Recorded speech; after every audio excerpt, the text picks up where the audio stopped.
Hablemos.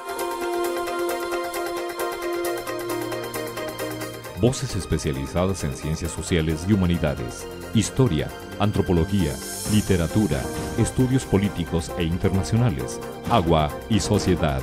Divulguemos la ciencia. Hablemos. Hoy vamos a platicar de historia y particularmente de la convocatoria para cursar la maestría en historia. Si tienen ustedes interés en cursar un posgrado, acérquense al Colegio de San Luis. Tenemos 3 convocatorias abiertas y hoy especialmente vamos a hablar de la maestría en historia. Bienvenidos, comenzamos.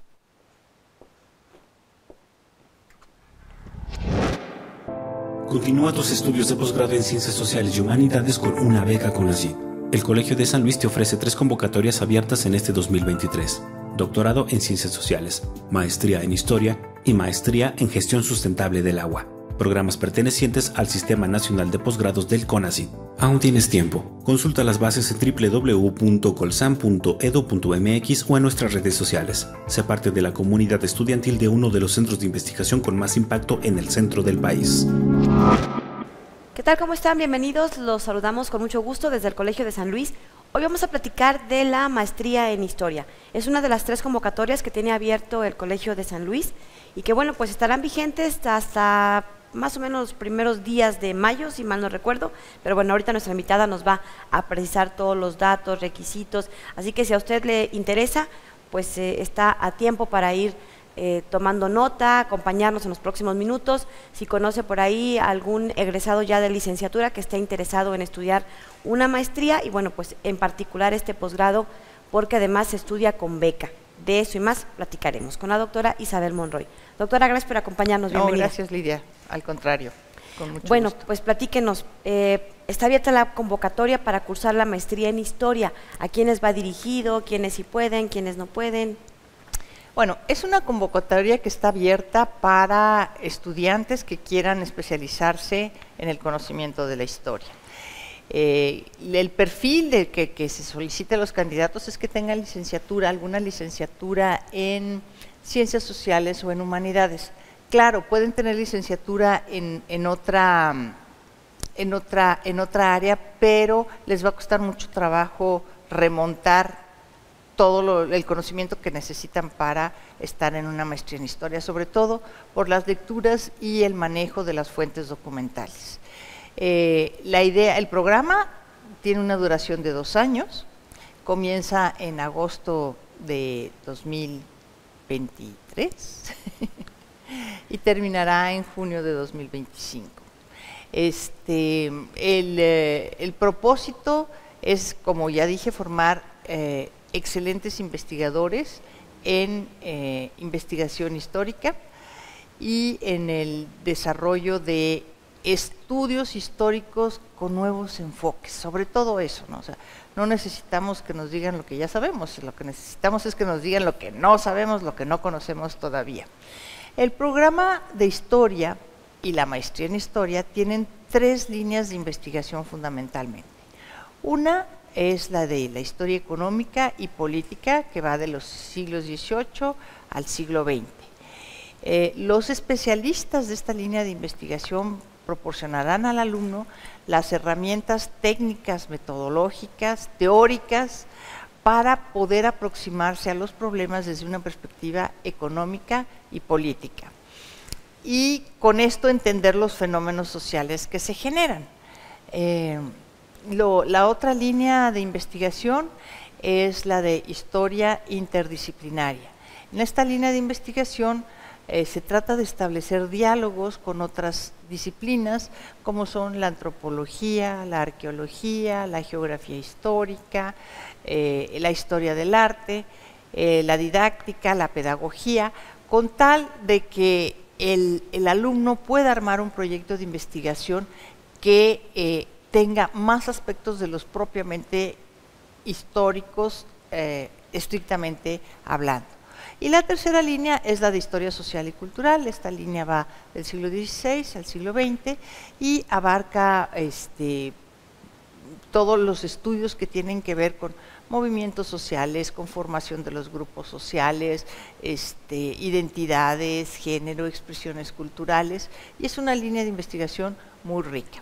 Ahora, también es cierto que los grupos de la maestría en historia no son grupos muy amplios, son grupos más bien pequeños, y lo que sí se garantiza es que el estudiante tenga una atención personalizada y continua por parte de los profesores del programa de historia. Eso es un sello muy del Colegio de San Luis. Se acompaña de manera muy personal, por eso se procura que sean efectivamente grupos pequeños. Y en particular, ¿cuáles han sido algunos estudios? Decía usted que con nuevos enfoques, no sé si recuerde algunos ahorita de los estudiantes. Luego yo veo que ganan premios por sus tesis y se enfocan, más bien, a qué temas se han enfocado, o no necesariamente los que han ganado premios, pero bueno, platícanos un poco sobre estos proyectos de investigación. Bueno, los proyectos de investigación que presentan los chicos pertenecen a una gama muy amplia. No buscamos que estrictamente sean de historia regional. Pueden pertenecer a cualquier ámbito de la historia, y no solamente hablamos de historia de México, podemos hablar de historia de América Latina o de historia mundial, historia global, como quien dice. Y la idea es que precisamente los alumnos tengan la posibilidad de explorar la investigación histórica desde muy distintos ángulos. Ahora, un problema para esto es la consulta de las fuentes documentales.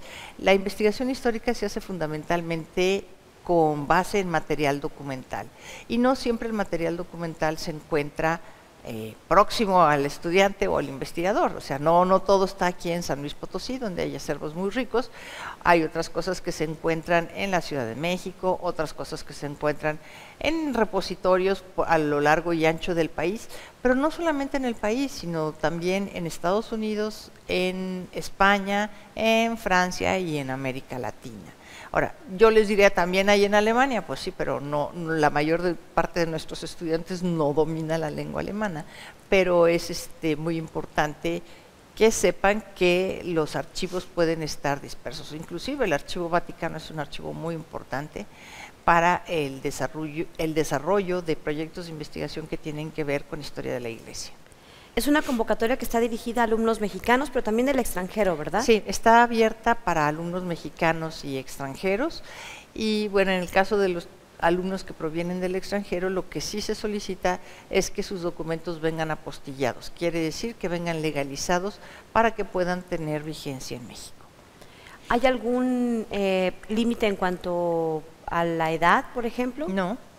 El asunto del proyecto que ellos presentan, porque tienen que, como parte de los requisitos, que por cierto pueden consultar la convocatoria en nuestra página web, está una sección ahí de convocatorias, ahí le dan clic y los lleva en automático, y ahí pueden desplegar el tríptico que pueden descargar, los requisitos, toda la información relativa a esta maestría.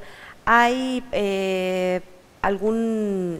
en uno de los apartados se refiere a un proyecto? ¿Nos puede explicar un poco más a qué se refiere? Sí, el proyecto de investigación tiene un formato específico, y el formato también viene explicado en la página institucional. Un proyecto tiene que constar de introducción, objetivos, planteamiento del problema, hipótesis, aunque sea muy primaria. Eso se va a desarrollar paulatinamente a lo largo del programa de maestría de investigación, y va a ir siendo reforzado por las lecturas de los profesores que leen el trabajo del estudiante y por los comentarios de sus propios compañeros. Entonces, tiene que haber una bibliografía mínima, tiene que haber antecedentes, por supuesto, y tiene que haber una propuesta. O sea, ¿qué es lo que voy a tratar de encontrar o tratar de investigar con este proyecto de investigación? Eso es muy importante. ¿Qué es lo que ustedes buscan como maestros, como investigadores, que están haciendo como este proceso de admisión cuando revisan estos proyectos de los chavos? Me imagino que buscan, pues no sé, ciertos perfiles, cierto conocimiento, cierto gusto. ¿Qué buscan? Que el planteamiento sea original. ¿Sí? El planteamiento sea original. Y bueno, la convocatoria no nada más exige un proyecto de investigación. O sea, se reciben los documentos, y la fecha límite para recibir los documentos que están especificados en la página institucional es el 4 de mayo. A partir del 4 de mayo comienza una revisión puntual de la documentación entregada y si el expediente cumple con todos los requisitos de la documentación que se solicitó, entonces comienza la revisión del proyecto de investigación. Una vez que se revisó el proyecto de investigación, los proyectos de investigación aprobados, vamos a decir, por el núcleo académico básico del programa de historia, entonces los estudiantes que escribieron o propusieron estos proyectos de investigación pasan a una sesión de entrevistas y a la elaboración de un ensayo que el propio núcleo académico básico le solicita, y muchas veces este ensayo se pide que sea presencial. Si los chicos están en otro país, no les va uno a pedir que vengan, ¿verdad? Por supuesto. Se puede hacer también por vía electrónica. Y después de eso se dan los resultados. Las inscripciones son del 1 al 4 de agosto y los cursos comienzan el 14 de agosto. Bueno, pues ahí tiene la información de la convocatoria para cursar la maestría en Historia. Y regresando le vamos a preguntar qué posibilidades hay de beca, quienes estudian acá, si se van a hacer alguna estancia, alguna movilidad en otra institución mexicana, del extranjero. De esto y más platicamos regresando del corte.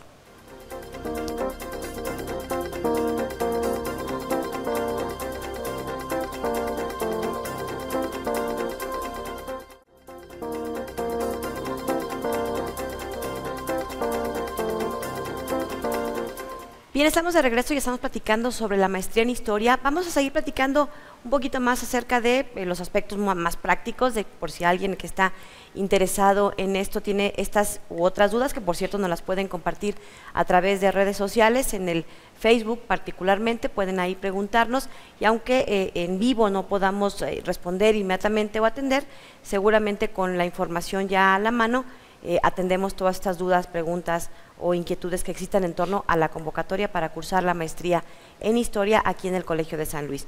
¿Hay posibilidad de que se vayan a estudiar algún semestre de movilidad, algún intercambio? ¿Cómo se maneja? Sí, de hecho hay un semestre, son 4 semestres de estudio, y hay un semestre de esos 4 que es de movilidad, en la cual pues el estudiante puede ir, dependiendo del proyecto de investigación que tenga, puede irse a otra institución en México o a otra institución en el extranjero. El colegio apoya en cierta medida a los estudiantes para que puedan hacer esto, no con mucho, pero sí con algo por, pues bueno, la escasez de los recursos económicos. Ahora bien, todos los alumnos son susceptibles de tener una beca. Hasta hace muy poquito el colegio tramitaba todas estas becas para sus estudiantes, ahora no.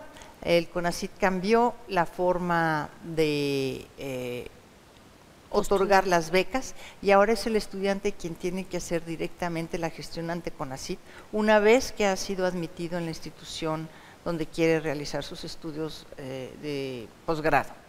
Y la expectativa es que el Consejo Nacional de Ciencia y Tecnología apoye a todos los chicos, o bueno, a todos los estudiantes que fueron admitidos para cursar un posgrado. Ahora, hace rato me preguntaste sobre los temas de tesis y no te contesté.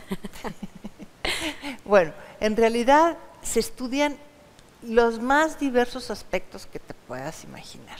O sea, hay cosas que, hay temas de tesis que se refieren propiamente al estado de San Luis Potosí, pero hay temas que se refieren a otros estados de la República, otros países latinoamericanos u otros países que tienen que ver más con una historia global. Claro, es más complejo cuando estamos hablando de historia global porque no estamos acostumbrados a manejar historia global siempre, ¿no? Entonces, aunque sí es el marco de referencia de los estudios que se hacen, pero no somos, o sea, bueno, en general los estudiantes no son especialistas en historia global. Y se han hecho estudios de historia económica, de historia social, de historia política, de historia interdisciplinaria, de historia cultural, y todos sumamente interesantes. Y se van descubriendo elementos nuevos. Yo te puedo decir que a partir de las tesis de los estudiantes en los posgrados en historia, tanto en la maestría como en el doctorado, así como las investigaciones que desarrollan nuestros investigadores, hoy es posible escribir una historia de San Luis de manera diferente. Porque no solamente es lo que está pasando a nivel regional, sino son todos los vínculos que tiene San Luis Potosí con las otras entidades federativas y con otros países, y todo está dentro del marco del país México, dentro del marco latinoamericano, dentro del marco de América del Norte y dentro del marco global. Entonces, aparentemente sería como puros estudios concentrados en San Luis Potosí, pero no es así, no necesariamente es así. Por ejemplo, algunos hallazgos de el tren, asentamientos humanos, temas de género. Hay mucha materia nueva. Hay estudios muy importantes sobre cómo, por ejemplo, se fue conformando la monarquía hispánica y cómo se fueron expandiendo paulatinamente las fronteras de esta monarquía hispánica, con un enfoque pues realmente muy novedoso que ha sostenido el doctor Juan Carlos Ruiz Guadalajara. Hay otros estudios donde se habla, por ejemplo, de distintos aspectos económicos de desarrollo nacional. Por ejemplo, hay una tesis que me recuerdo sobre la evolución de Dina Nacional, esta fábrica que está en el Valle de México, y hay estudios que nos hablan sobre la naturaleza de los matrimonios, hay estudios que nos hablan sobre los delitos, hay estudios que nos hablan sobre la formación de grupos de élite, hay estudios que nos hablan sobre mestizaje, hay estudios que nos hablan sobre población afroamericana, en fin, la verdad la gama de estudios es muy impresionante. Me llama la atención esto que nos decía, me imagino yo como una especie de rompecabezas de la historia regional que se ha ido integrando cada una de estas piezas a través de las tesis, que empiezan efectivamente como trabajos de estudiantes, pero que se convierten prácticamente en el corto, mediano o largo plazo en nuevas aportaciones de futuros investigadores, cuando ya dan el paso al doctorado, cuando empiezan a ejercer este trabajo como historiadores. Las fuentes de información, a mí me llama mucho la atención, por ejemplo, que hay algunos estudiantes que se han ido a España un poquito antes de la pandemia. Me tocó por ahí conocer el caso de, no sé si 3 o 4 estudiantes, más bien creo que eran de doctorado, pero algunos sí eran de maestría, que estuvieron en España.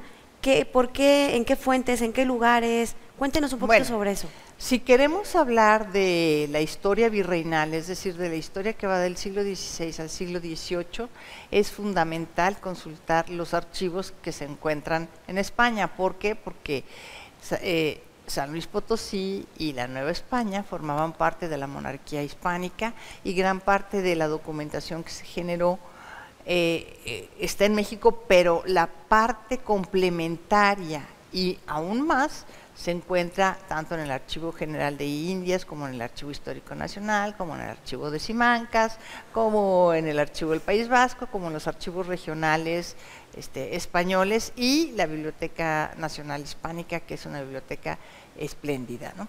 Entonces hay que ir a buscar, pues saber a dónde está.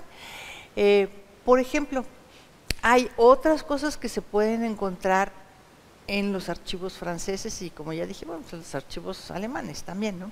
¿Cómo qué? Mira, por ejemplo, cuando tienes familias de migrantes, si quieres saber exactamente de dónde vienen, hay que investigar en los archivos de la región de donde ellos dicen que provienen.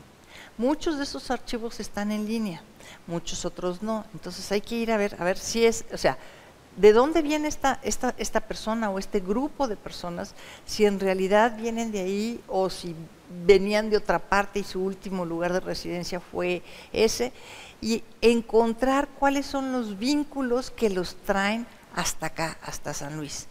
Por ejemplo, en los archivos del País Vasco, una de las cosas que se puede encontrar es precisamente esta que menciono.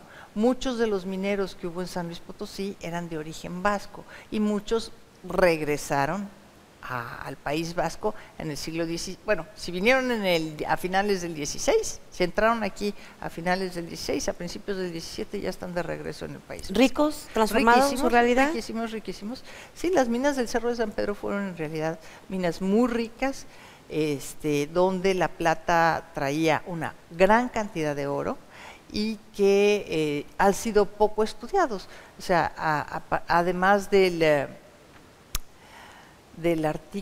libro de este doctor Serrano, hay pocas investigaciones sobre esto, pero es un tema importantísimo que seguir investigando.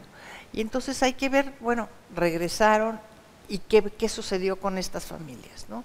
Y si se quedaron aquí, ¿qué sucedió con los que se quedaron aquí? Entonces todo eso hay que irlo a investigar. Hay que irlo a investigar fuera. Ahora, por ejemplo, en Francia, ¿qué es lo que vamos a encontrar?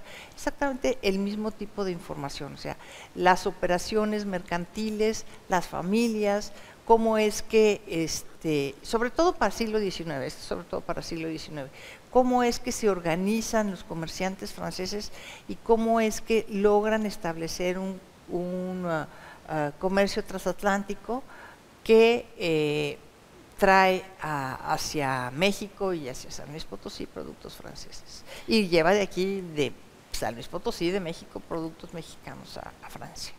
¿Cuál es la importancia de la historia? ¿Qué le diría a usted a quien esté por ahí todavía como dudando si la maestría en historia o alguna otra maestría?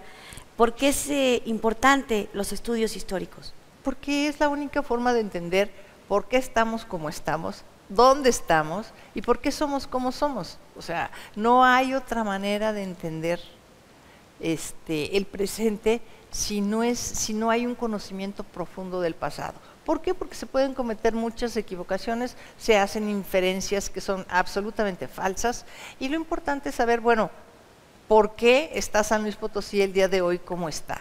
¿O por qué está México en la situación en la que está el día de hoy? ¿Cuáles son sus vínculos con otras naciones? ¿Cómo juega en el contexto internacional? Y si el país juega en el contexto internacional, la región juega en el contexto internacional también, y vamos a encontrar que sí. Es un alumno, creo que de no sé si doctorado o maestría, un chico de Zacatecas, que estaba estudiando como el asunto empresarial o algo así, y bueno, que tiene que ver a partir de su propio apellido, porque sus antepasados tenían que ver justamente con empresarios, no sé si alemanes o algo así. Pues claro, por eso te digo que es muy importante ver dónde están las redes de relaciones de estos migrantes que vienen en un momento determinado y qué es lo que hacen una vez que llegan a México, ¿no? Entonces, por supuesto, hay muchos estudiantes que vienen buscando responder preguntas sobre su pasado familiar, y es perfectamente válido. O sea, la historia no se construye en abstracto, se construye a partir de hombres y mujeres de carne y hueso y un pedazo de pescuezo como tú y como yo. Bueno, vamos a ir a una pausa y regresamos. Vamos a seguir platicando sobre la historia y particularmente sobre la maestría en historia, cuya convocatoria está abierta y cierra el 4 de mayo. Continuamos. El Laboratorio de Investigación, Género, Interculturalidad y Derechos Humanos del Colegio de San Luis se encuentra realizando la 17ª Jornada Académica y Formativa Voces, Espacios y Luchas Políticas de las Mujeres. En el marco del Día Internacional de la Mujer, este evento consta de distintas actividades como talleres, conversatorios y conferencias donde participan diversas redes de mujeres e instituciones. A cargo de la doctora Oresta López, esta jornada busca reflexionar a favor de la igualdad y la erradicación de las violencias de género. Las actividades son realizadas en formato híbrido del 6 al 30 de marzo. Consulta el programa completo en nuestra página web y redes sociales.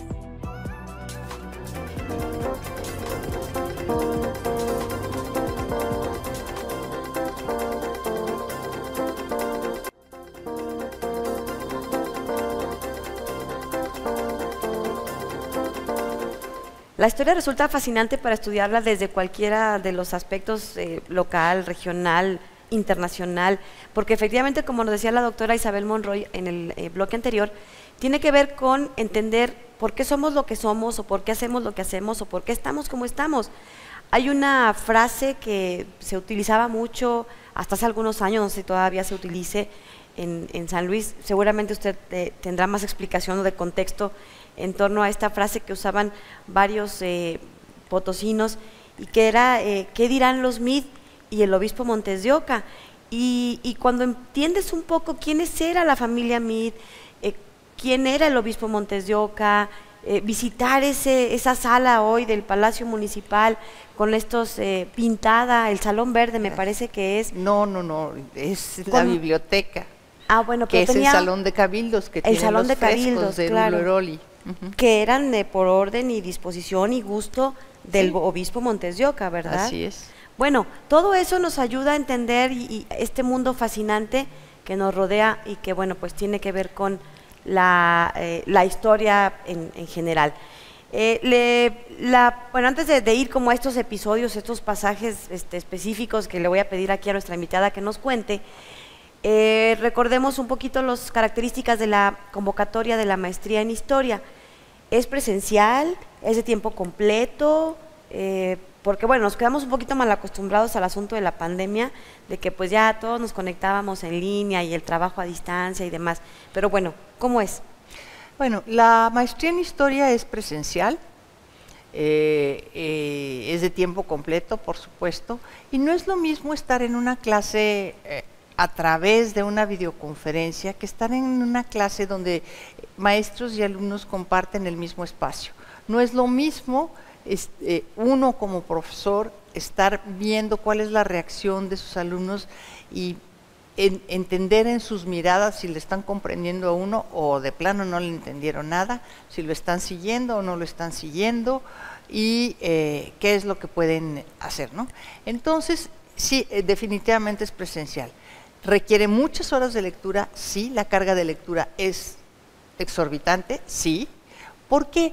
Porque se necesita conocer mucho. En historia, para hacer un buen trabajo en historia, se necesitan dos cosas. Uno, es que a uno le encante lo que está haciendo, que le guste muchísimo hacer la investigación histórica, que le intrigue, que saber qué pasó, qué sucedió, por qué. Y la segunda es que tiene que tener un conocimiento muy amplio, y el conocimiento no entra por ósmosis, ese no. O sea, hay que leer y leer y leer. Y no solamente los libros, sino en material documental. Pero muchas veces, si no tenemos el suficiente respaldo con lecturas secundarias, no entendemos lo que dicen los documentos. Es decir, no podemos comprender el sentido y el significado que tuvieron los documentos en el momento en que se produjeron. Por eso es necesario siempre tener un conocimiento muy amplio de la época, del lugar y del tipo de problemas que estamos tratando de abordar. Eso es fundamental.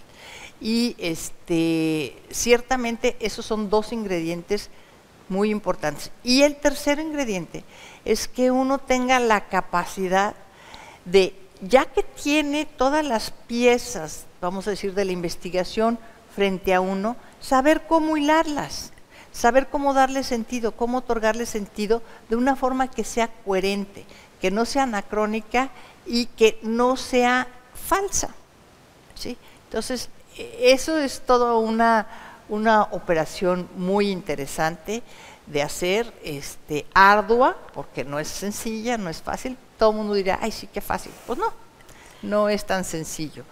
Y bueno, ahora que preguntaba sobre este dicho de los Meade, yo te puedo contar un poco lo que yo sé, lo que yo he logrado investigar.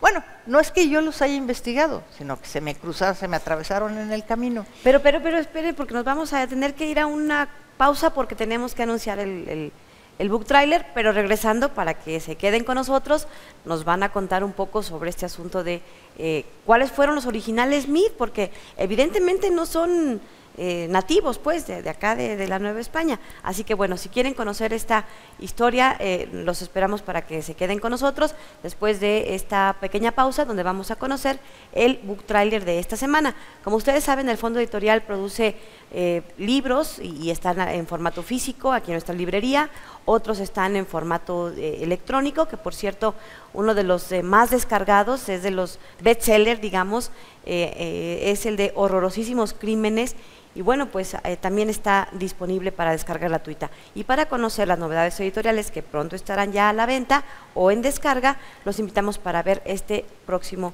estreno en el Fondo Editorial del Colsa.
Bueno, estamos de regreso y estamos platicando con la historiadora Isabel Monroy. Ya hemos platicado sobre la convocatoria que está abierta para cursar la maestría en Historia aquí en el Colegio de San Luis. Es presencial, es de tiempo completo, son 4 semestres, es decir, 2 años. Y bueno, pues todos los plazos, requisitos y demás están en nuestra página web. Cierra el 4 de mayo. Y bueno, pues abusando aquí de la confianza, le hemos pedido que nos dé un poquito de este pasaje que a mí me resulta fascinante, porque la familia Mead es una familia que, bueno, pues fue una familia muy conocida en San Luis Potosí, y la usábamos como de referente en dichos, en frases. Tengo entendido que lo que hoy es el Museo Francisco Cosío, o antes la Casa de la Cultura, era la casa de campo de la familia Mead. Y bueno, pues un poco para entender la influencia, el peso, el origen, pues le hemos pedido que nos cuente un poco sobre esta historia de la familia Mead. Cuéntenos un poco. Bueno, a ver, les platico un poquito. Yo hice un estudio sobre a los extranjeros en San Luis Potosí durante la primera mitad del siglo XIX y encontré todo el expediente del asesinato de un inglés en Cuscatlán hacia 1830. Entonces, pues, para documentar quién era este inglés y eso, pues me tuve que meter hacer investigación en el Archivo General de la Nación, en los archivos de Guanajuato, y pues ver aquí qué más salía. Finalmente lo que encontré es que Arthur Lewis fue un inglés que llegó a Guanajuato en la década de los años, o sea, después de la independencia, ya con la República Federal, se estableció en Guanajuato y tenía minas y contrató a 2 hermanos de origen irlandés de apellido Mead para venir a trabajar con él en las minas. Ya que logró más o menos establecerse en Guanajuato, escribió a su esposa de que viniera con sus 2 hijas. Las chicas tendrían 14 y 12 años. Y él salió de Guanajuato para irlas a recoger al puerto de Tampico. En Cuscatlán lo matan por robarle el zarape que traía, porque eso fue lo único que le quitaron. Y pues llega la señora a Tampico y pues se encuentra con que ya no hay señor Lewis, está sola en México y trae 2 hijas, adolescentes, ¿no? Entonces finalmente llega a Guanajuato y conviven con los hermanos Mead, que son los trabajadores de la compañía minera, y finalmente terminan casándose las 2 chicas Lewis con los 2 hermanos Mead. Entonces son 2 familias Mead Lewis, no es una sola, son 2. Son 2 hermanos con 2 hermanas. Y de ahí se va a desprender la enorme familia Mead Lewis, que van a vivir en San Luis Potosí, en Monterrey, en los Estados Unidos. A lo largo del siglo XIX van y vienen. Y finalmente se establecen como una familia que tiene una capital importante y llega a dominar esferas económicas importantes en esta región, entre Monterrey y San Luis Potosí. Eso es lo que puedo hablar o puedo decir sobre el origen de la familia en esta región del país. O sea, ya más, eso sí ya no te puedo decir. Habrá otros investigadores que te puedan hablar más sobre la evolución de las finanzas de la familia Mead. Yo solamente conozco cómo es que se hace la familia Mead-Lewis. Llegan entonces a Guanajuato, entiendo. ¿Sí? Los dos hermanos Mead. Los dos hermanos Mead llegan a trabajar con el señor Lewis a las minas en Guanajuato. Y la señora, la que queda viuda, imagínense el escenario, ¿no? Llegas a un país que no conoces, a un territorio que es absolutamente desconocido, te quedas viuda, te quedas con 2 hijas y todo porque le robaron el zarape a este señor. Pero bueno, entonces ellos llegan originalmente a Guanajuato. Así es. Bueno, pues ahí tienen esta, no es en sentido estricto el origen de la frase, pero es un poco el antecedente, diría yo, de la presencia de una familia que efectivamente tuvo una participación importante en materia empresarial, económica, y que eso al final, bueno, pues va incidiendo en la vida social, cultural de las localidades, de las regiones, de las ciudades. Bueno, vamos a ir a una pausa y regresamos para platicar ya de cierre sobre esta maestría en Historia, después de este brevario cultural, porque la maestría en Historia fue el primer posgrado que abrió el Colegio de San Luis, así que bueno, pues vamos a platicar ya para terminar, pues cómo ha ido evolucionando en este par de décadas, en donde ya más de 20 años que tiene esta maestría en Historia y que hoy tiene convocatoria abierta. Continuamos.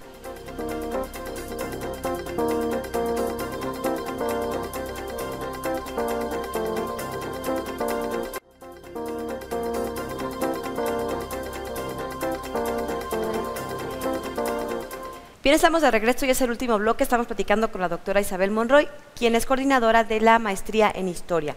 Este posgrado tiene convocatoria abierta y cierra el 4 de mayo. Decía yo que, bueno, pues fue el primer posgrado que se abrió. ¿Cómo ha evolucionado a partir del inicio? La propia institución ha evolucionado muchísimo. La maestría se abrió en 1997, el mismo año que se inauguró el colegio. Es decir, estamos celebrando 26 años de la apertura de esta maestría. Bueno, 26 años en agosto. Ahorita todavía estamos en los 25 años, en las bodas de plata. Y la maestría ha evolucionado mucho. ¿Por qué digo que ha evolucionado mucho? Bueno, cuando nació el Colegio de San Luis en enero de 1997, estábamos bajo la jurisdicción de la Secretaría de Educación Pública en el ámbito federal.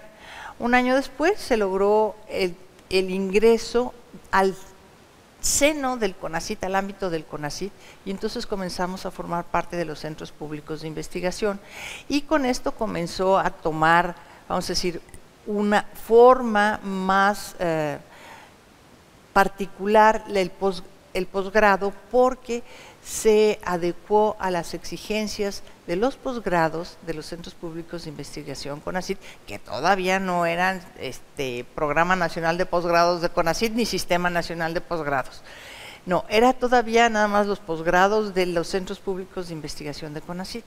Al principio comenzamos la carrera, el posgrado en trimestres. Eso es algo que a lo mejor ya se les olvidó a todos. Pero ¿por qué lo hacíamos en trimestres? Porque éramos muy poquitos para dar las clases. Entonces, la única forma de lograr que un profesor que viniera de otra institución aceptara colaborar con nosotros era invitarlo por un trimestre. Si lo invitábamos por un trimestre era muy probable que dijera que sí, si lo invitábamos por un semestre era más difícil que nos dijera que sí. Entonces al principio la maestría comenzó a funcionar en trimestres y sí puedo decir que fuimos ampliamente apoyados por profesores del Instituto de Investigaciones Históricas de la UNAM y por profesores del Departamento de Historia de la Universidad Iberoamericana. O sea, eran una delicia las clases de Álvaro Matute, de Rosa Camelo, de Gloria Villegas, de Valentina Torres, en fin, muy buenas clases. Y además de que los alumnos tuvieron excelentes maestros que los fueron formando, Jorge Durán, por ejemplo, bueno, pero él ya estaba entonces en la Universidad de Guadalajara, no tanto en la Iberoamericana. Fue fue muy importante para nosotros como para ir consolidando el grupo de investigadores en historia. Conforme se fue consolidando el grupo de investigadores en historia y fueron evolucionando los posgrados en los centros públicos de investigación, se cambió del modelo de trimestre al modelo semestral para uniformar con todos los otros centros públicos de investigación afines a nosotros. ¿Cuáles son esos otros centros públicos de investigación? Bueno, pues había 27 centros públicos de investigación y la tercera parte de ellos pertenecían al subsistema de ciencias sociales y humanidades. Entre ellos el Instituto Mora, el Colegio de la Frontera Norte, el Colegio de la Frontera Sur, el Centro de Investigaciones y Estudios Superiores en Antropología Social, el Centro Geo, el Colegio de San Luis, el Colegio de Michoacán, algunos, ¿no? Por no Creo que ya los dijo todos. No, mencioné 8, son 9 y me faltó uno, ya no me acuerdo cuál es. Y de tal manera que fuera posible intercambiar alumnos y profesores entre las instituciones. CIDE. Un sueño, CIDE, el CIDE, Centro de Investigación y Docencia Económica, exactamente. Un sueño un poco guajiro, pero sí se logró que algunos de nuestros alumnos fueran a cursar algunos semestres a estos otros centros públicos de investigación, y sobre todo lo que era importante era que pudieran obtener la revalidación, y no se podía obtener la revalidación fácilmente si no había un acuerdo firmado con anterioridad.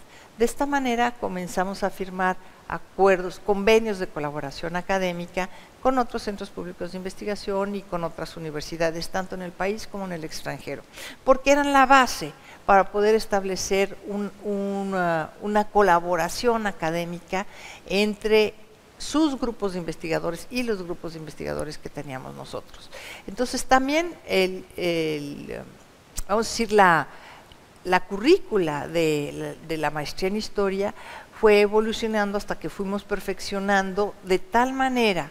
Entonces fuimos encontrando la manera de afinar las materias que se impartían y poder dirigir desde el primer semestre a los alumnos hacia la línea de investigación en la que querían hacer su trabajo de tesis, y guiados por los investigadores que están asociados a esa línea de investigación. Y eso fue un paso muy importante porque pues al principio les llenábamos de clases y seminarios y les dábamos poco tiempo para hacer su tesis, su investigación. Pero conforme también fue apretando el Consejo Nacional de Ciencia y Tecnología los tiempos para la titulación de los alumnos, tuvimos que ir ajustando los programas de enseñanza. Y al ajustar los programas de enseñanza, pues fuimos aprendiendo también poquito a poco cómo favorecer que los alumnos puedan terminar en tiempo y forma sin que entren en una presión espantosa. Y de esa manera es como llegamos a tener el posgrado en historia organizado como está. Ahora, también es cierto que al empezar, como vamos a decir, a delinear de alguna manera los posgrados de los centros públicos de investigación, se estableció el Sistema Nacional de Posgrados de Calidad, o PNPC, que se diferenciaba de los demás por ser un posgrado que era evaluado en la descripción de sus materias, en su plan curricular y en sus indicadores de eficiencia terminal, ¿no? Y eso obligó a que cada vez fuéramos más selectos, tanto con los alumnos como con los contenidos de las materias que dábamos. Actualmente ya y el Padrón Nacional de Posgrados de Calidad, el hecho de que un posgrado estuviera dentro de ese padrón, que quería decir que tenía sus indicadores de eficiencia terminal en forma, significaba que automáticamente los alumnos que ingresaban a ese posgrado tenían no solamente beca de sostenimiento, sino también beca de colegiatura. Ahora, actualmente ya no existe el Padrón Nacional de Posgrados de Calidad, sino el Sistema Nacional de Posgrados, y los alumnos siguen teniendo beca, pero ya no es algo que dependa de la institución propiamente dicho. Los alumnos la solicitan directamente con el Consejo Nacional de Ciencia y Tecnología. Y ciertamente, bueno, aún con esta modificación en el plan curricular, a algunos alumnos les cuesta mucho trabajo concretar su investigación en tiempo y forma en los periodos señalados. Doctora, pues muchísimas gracias por habernos acompañado en este espacio para informar detalles de la convocatoria y hacer esta invitación para que pues los alumnos o los aspirantes se animen e inicien este proceso de admisión. Muchas gracias. Bueno, pues nosotros vamos a una cápsula que hemos preparado justamente y regresamos para seguir platicando y cerrar el programa de hoy. El Colegio de San Luis te invita a los eventos y actividades que se llevarán a cabo durante los próximos días. El Laboratorio de Investigación, Género, Interculturalidad y Derechos Humanos del Colsan realizará la 17ª Jornada Académica y Formativa Voces, Espacios y Luchas Políticas de las Mujeres, donde se llevarán a cabo distintas actividades en formato híbrido del 6 al 30 de marzo. Consulta el programa completo en nuestras redes sociales. Ya se encuentra abierta la convocatoria del segundo encuentro Textiles de las Américas, a realizarse del 19 al 21 de octubre de 2023. Tienes hasta el 15 de abril para mandar tu propuesta. Consulta los requisitos en nuestra página web. Se realizará la presentación del libro La restitución etnográfica a prueba por los niños, de la doctora Neira Alvarado, investigadora del Colsan. El 13 de marzo a las 10 horas por Facebook Live. Casa Colsan Gilitla Ixba te invita a participar en el curso Pasado y Presente de los Ríos en la Huasteca, del 2 al 20 de marzo de forma gratuita en modalidad híbrida. Consulta las bases en nuestra página de Facebook. ¿Quieres estudiar un posgrado con beca CONACYT? El Colegio de San Luis tiene abiertas las convocatorias de Maestría en Historia, Maestría en Gestión Sustentable del Agua y Doctorado en Ciencias Sociales. Conoce las bases en nuestras redes sociales y página web.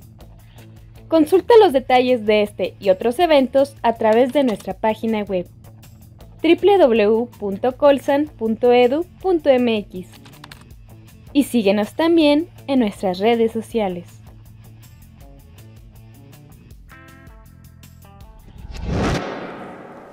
Bueno, pues ahí tienen más detalles de esta convocatoria de la maestría en Historia y bueno, pues la invitación para que visite nuestra página web, siga nuestras redes sociales, ahí estamos constantemente publicando, pero los detalles específicos, fechas, plazos, requisitos, perfiles y demás están en nuestra página web en la sección de convocatorias. Y bueno, pues este y los otros posgrados que tienen convocatoria vigente tienen una planta académica de alto reconocimiento por la calidad en la investigación que realizan quienes van a ser sus profesores. Es un posgrado inscrito en este registro de posgrado de calidad que hace el CONACYT y que es un aval, es una certificación, podríamos llamarle así, de que cuentan con la suficiente respaldo de que están entrando a un posgrado serio, con rigor académico y de alta exigencia.